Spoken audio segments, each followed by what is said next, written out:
jaale ñi fi ñàkk seen bakkan président def na ko am na it ñoo xam ne di ñaan ñi fi jógee yàlla xaral na àjjana. Sénégal réew mu ndaw lañu doomu réew mi ñëpp lañ soxla ak nag foo mënti bokk mën nañu bañ a bokk gis-gis waaye yàq li ñëpp bokk yàq liy jëriñ askan wi defe naa ni démocratie nanguwu ko xel nanguwu ko am na nañ ñaan yàlla mu bañ fi amati ci gouvernement bi dinañu jël suñuy matukaay pour fexe ba loolu bañ a amati incha allah di masawu aussi ñi feebar ak ñi ci gaañoo maa ngi wax ak ministre de l'intérieur léegi xam naa ni fan yi di ñëw dina seeti ñi gaañu ñëpp moo xam ci force de l'ordre lañ nekk wala muy ku doon manifester wala sax simple citoyen boo xam ni da nga doon dox rek ba tombé ci lu mel nii nattu dal la ci ñoo ñëpp njabootu Sénégal lañu ñoo ñëpp njabootu président Macky Sall lañu donc dina leen seeti masawu leen xool ni ñu mën a taxawoo maintenant infrastructure bu mucc ayib la muy yéene boo xam ni président am na ko mooy Sénégal am système de transport boo xam ni bokk na ci gën a moderne ci àdduna bi en tout cas Afrique kenn amu ko fi muy bus yoo xam ne day daw ci courant bus yoo xam ne du saxaar du andi benn poussière bus yoo xam ni daanaka ñaari minutes ba ñetti minutes yu nekk dina am benn borom kooku dina soppi lu bari ci circulation Dakar ndax xam nañ ni Dakar dafa xat ndax noonu la Dakar bindoo presqu'île la Dakar dafa xat parce que lu ëpp ci activités yi mi ngi ci biir plateau bi wala booy dem booru plateau loolu ñu am système de transport bi lu ci baax la kon ni ñu ko defee ci TER bi incha allah BRT bi dinañu fexe mu yegg ci nu mu gën a gaawee gis nañ ni nag station yëpp yàqu na toj nañ ko li ci ëpp matériel bi ci jotoon def yóbbu nañ ci lu bari waaye koo xam ni da ngay liggéeyal état doo xaddi doo tàyyi da ngay rek sëgg jàpp ci liggéey bi di def li nga xam ni moom moo la war te incha allah moo tax moo wax ministre des infrastructures na ci ñëwaat léegi li yàqu yëpp na ko xayma ci nu mu gën a gaawee ba nga xam ni semaine bii dinañu jox rapport bu boobaa dinaa mën a waxtaan ak président de la République ci rapport bi xamal ko ni lii teg nañ ci sunu bët experts yi wax nañ ñu nangama ci yàqu nañ ko jéem a defaraat ndax mënuñu ko bàyyee nii fexe yeggale liggéey bi wax na ak entreprise bi léegi nee nañ ma ñoom dinañu liggéey léegi 24 heures sur 24 heures ndax dëgg la am na lu ci yàqu mais li gouvernement bi def moom mooy fexe ba ci nu mu gën a gaawee ñu mën a jot kii bi BRT bi ci délai bi ñu ko bëggoon donc kooku duñ ci def concession du ma ci def concession donc ko dinañ fexe lever contrainte yëpp maintenant nit ki li ngay def mooy la nga war a def nga def ko jox ko àqam li ci des nag bàyyi ko ci loxo yàlla mais en tout cas tous les moyens vont être mis à disposition pour que ñu mën a terminer BRT bi ba décembre bi ñu waxoon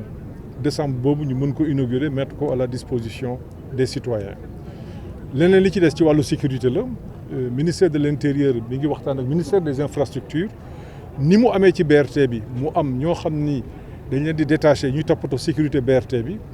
dinañ muy toppoon TER bi danañ ko def ci BRT bi loolu ministère de l'intérieur moo ci gën a mën a àddu dina ci ñëwaat léegi ba nga xam ni dinañu jël suñuy disposition pour sécuriser ko ci trajet bi yëpp feu rouge yëpp gis ngeen ni yàqu na donc est-ce que dañ koy remplacer tout de suite ou bien dañ ciy def ay agent de police loolu ministère de l'intérieur moom moo ci mën a àddu mais li ma mën a wax daal moom mooy dinañ fexe ba BRT bi délai bi nga xam ni moom la ko président soxla ñu mën ko def mettre ko à la disposition des Sénégalais yenn yi nag mooy ñaawlu yi nga xam ni am na fi ndax lu ñëpp bokk moom boo ko yàqee ñi koy def rek da nga ciy bokk cotiser da gën a neex yàlla noonu lay demee réew yëpp noonu lay demee moo tax yàqloo moom amul solo baaxul rawatina it nga yàq loo xamante ni kenn na ko ñaq moomoo ko loolu yëpp luy wàññi réew mi la donc loolu yëpp lu ñu war a seet la ndax démocratie moom ni muy doxee rek mooy ci respect wu ay règles peuple bi le peuple est souverain moom day am ay waxtu yoo xam ni waxtu boobu la ñu koy interpeller muy ay élection bu élection yi jotee ñoom ñu tànn ku leen neex li ci des nag moom mooy marche état kooku responsabilité ñi yor état bi la ñi yor gouvernement bi bien sûr dans le cadre d'un dialogue ouvert président jógul ci di woote dialogue jógul ci di woote waxtaan ku nekk sujet bi nga xam ne moom nga bëgg ñu waxtaanee boo ñëwee mën nañ ko fa waxtaanee bu ñu paree dajale lépp jox ko président de la République moom mi nga xam ni moom la ñu dénk baatu réew mi bu boobaa mu mën ci jël ay décisions ñu continuer liggéey bi. Nous avions convenu sur instruction du président de la République de faire le tour de la ville et de regarder un peu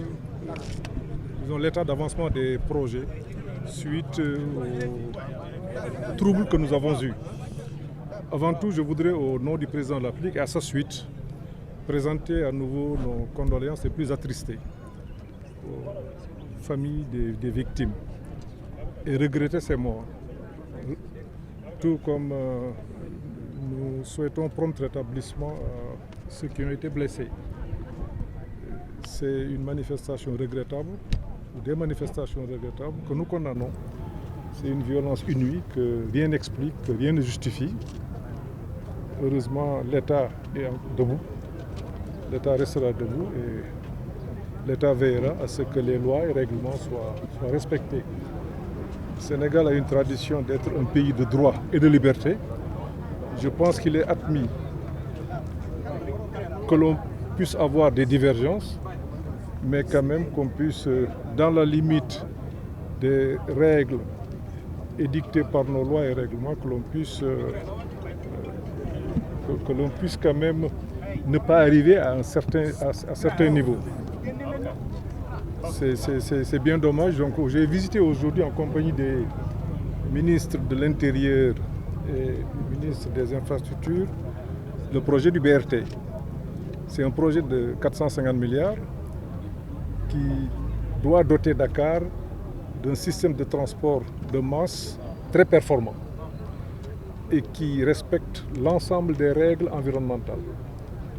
Ce projet devait permettre à 300 000 personnes de se déplacer par jour. Dakar est une presqu'île, c'est 0,3%, donc vous voyez un peu les problèmes de circulation, de mobilité que nous avons. Et le président de la République avait quand même, après le TR, estimé que Dakar doit avoir un projet de BRT aussi moderne, très moderne, et ce projet est l'un des plus modernes du monde. Cela démontre un peu l'ambition que le président de la République a pour les populations du Sénégal. C'est vrai qu'à la suite des manifestations, il y a eu beaucoup de désagréments. Vous avez fait le tour avec nous, vous avez vu que les ouvrages ont été dégradés. Il s'agit d'ouvrages collectifs qui appartiennent aux Sénégalais. Et malheureusement, c'est peut-être les Sénégalais les plus démunis qui sont peut-être les premiers utilisateurs de ce projet. L'objectif du président est à terme que les Sénégalais, quelle que soit leur classe, quel que soit leur niveau, puissent, à l'instar de ce qui se fait dans les pays européens, que l'on puisse tous se retrouver dans les transports en commun et vaquer tranquillement à nos occupations. Cela va exiger un certain nombre de mesures que nous allons prendre pour reprendre les travaux, parce qu'il y a le Sénégal qui travaille et un Sénégal qui doit continuer de travailler. Donc, des instructions fermes ont été données aux responsables, ministère des Infrastructures, ministère de l'Intérieur et tous les autres ministères, pour que les travaux puissent reprendre immédiatement et que l'on soit dans les délais. C'est vrai qu'il y a eu des dégradations assez avancées, donc j'attends un rapport. J'ai demandé au ministre des Infrastructures que ce rapport parvienne au Premier ministre pour que je puisse le partager avec le président de la République dès la semaine prochaine, pour qu'on ait une évaluation très précise des dommages et que l'on puisse engager les actions de réparation. Mais en attendant, les travaux vont redémarrer immédiatement et les travaux vont se poursuivre. L'objectif du gouvernement, et nous travaillerons pour que les délais soient respectés. Il y aura certainement quelques éléments de surcoût, j'attends en tout cas d'avoir des éléments très précis,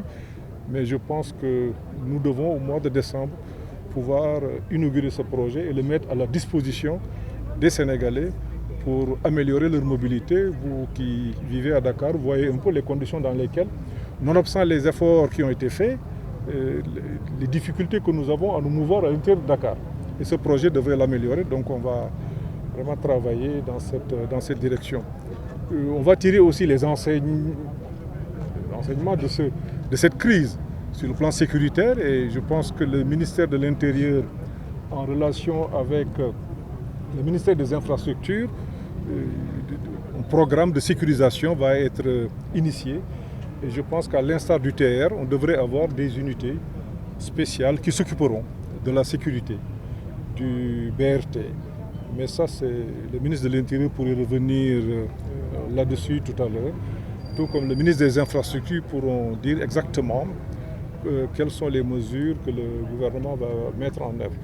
Mais ce que je peux dire aujourd'hui en tant que Premier ministre, c'est que nous prendrons les dispositions pour sécuriser le BRT et nous prendrons les dispositions pour que les travaux puissent s'achever dans les délais.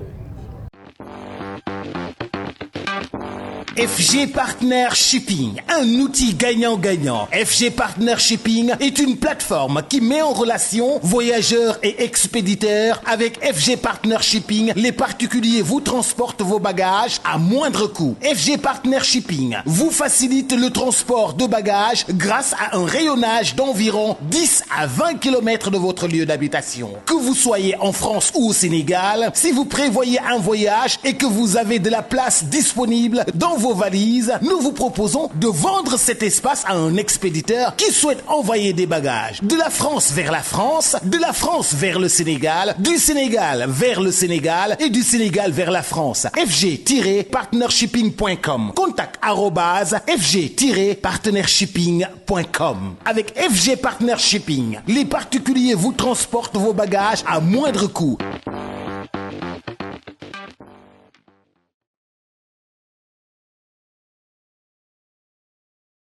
TapTap Send mooy application bi tax nga mën a yónnee ak jot xaalis bitim réew ba Sénégal li ci neex mooy 2 euros dong ngay fay ca bitim réew ak lu xaalis bi mën a toll. soo nekkee Canada, États-Unis wala Angleterre doo fay dara. yomb na te gaaw na ci saa si nga jot message bi sa téléphone. ay yow li neex na di. alors lan ngay xaar mën nga télécharger application bi ci Play Store ou Apple Store ci saa si nga daal di mën a yónnee.